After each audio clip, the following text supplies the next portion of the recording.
So let's remember from a previous unit that we've studied what the Pythagorean theorem says. It says that when you have a right triangle, which is a triangle with a right angle in it, the length of one short side squared plus the length of the other short side squared is equal to the length of the longest side squared. A lot of people remember the formula a squared plus b squared equals c squared, where c represents the longest side. Let's look at a problem situation involving this theorem. It says the length of the hypotenuse of a right triangle is 10 inches, and the length of one leg is 7 inches long. Find the length of the other leg. So we'll call that other side x. Now, when you're setting it up, it doesn't matter which of the short sides goes in for A and which one goes in for B. What does matter is that the longest side has to go in place of C. So in this case, I'll put x squared plus 7 squared equals, and because my longest side is 10, that has to go in place of C, 10 squared. So squaring the numbers, we would have x squared plus 49 equals 100. Subtract 49 from both sides, and we have x squared equals 51. And then we finish this problem by taking the square root of both sides. Oh, definitely can't calculate the square root of 51 very well in my head. It's 7 point something. So let's see, 51, square root of it. I get about 7.141, just to round it off to a few places. And because we were given units for the problem, we put the units of inches in our answer. Okay. Now let's take a look at the next couple of problems. Here we're going to start talking about combining roots in a few ways. If we use our calculator to calculate the square root of 2, we get about 1.414. So we get one of those long decimal numbers that keeps going.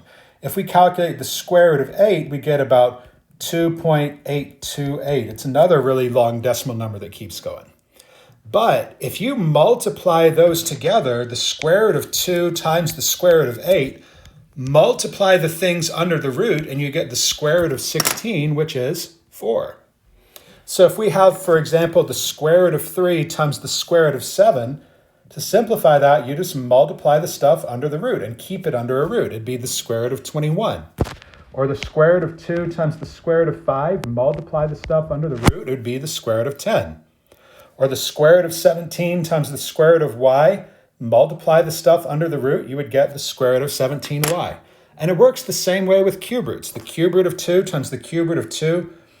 If you're multiplying square roots together, you get a square root answer. If you're multiplying cube roots together, you get, as you would expect, a cube root answer. So the cube root of 2 times the cube root of 32 is the cube root of 64.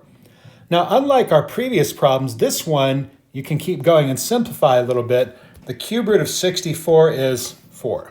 In general, if you have a problem like one of these where you get a long decimal, it's better to leave it in root form. But if you have a problem like this one where you can simplify it and get an integer for the answer, you'll want to go ahead and do that for the most part. So that said, let's look at a couple of more problems where we're combining roots.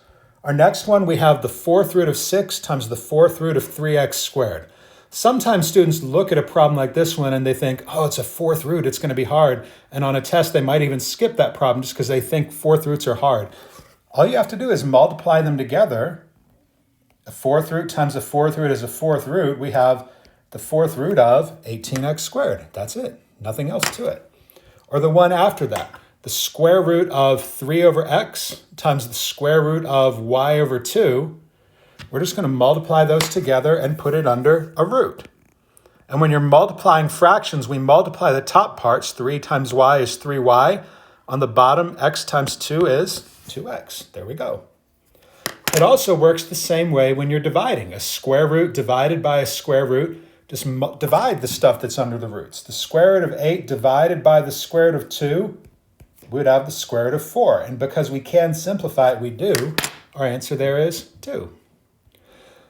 So let's take a look at our next one, where we have the square root of 125x to the 7th divided by the square root of 5x cubed.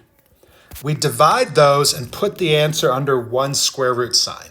For the number part, 125 divided by 5 is 25. X to the 7th divided by x cubed. Remember, when you're dividing, you subtract exponents. So we would have x to the fourth. So let's take a look at some problems where we're combining some of these things. The square root of 9 over 25, the square root of 9 is 3, the square root of 25 is 5. Pretty straightforward. Now let's look at cube roots. Sometimes you have problems like this one where you can simplify one part of the fraction but not the other. In that case, go ahead and simplify the part that you can, and the part that you can't simplify stays under the root. On this example, we can't simplify the cube root of x, so the top part stays as the cube root of x. The bottom part we can simplify. The cube root of 27 is 3, so we get 3 for the bottom part of that fraction. Now let's take a look at the next one, the cube root of negative 1,000 over 27. So for the cube root of negative 1,000, again, with big numbers, sometimes it can be hard to think about, but if you use your calculator, you end up figuring out that that's negative 10. For the bottom part, the cube root of 27 is 3, so negative 10 thirds is our answer. On the top part, we can't simplify the fifth root of 7, so we leave it as the fifth root of 7.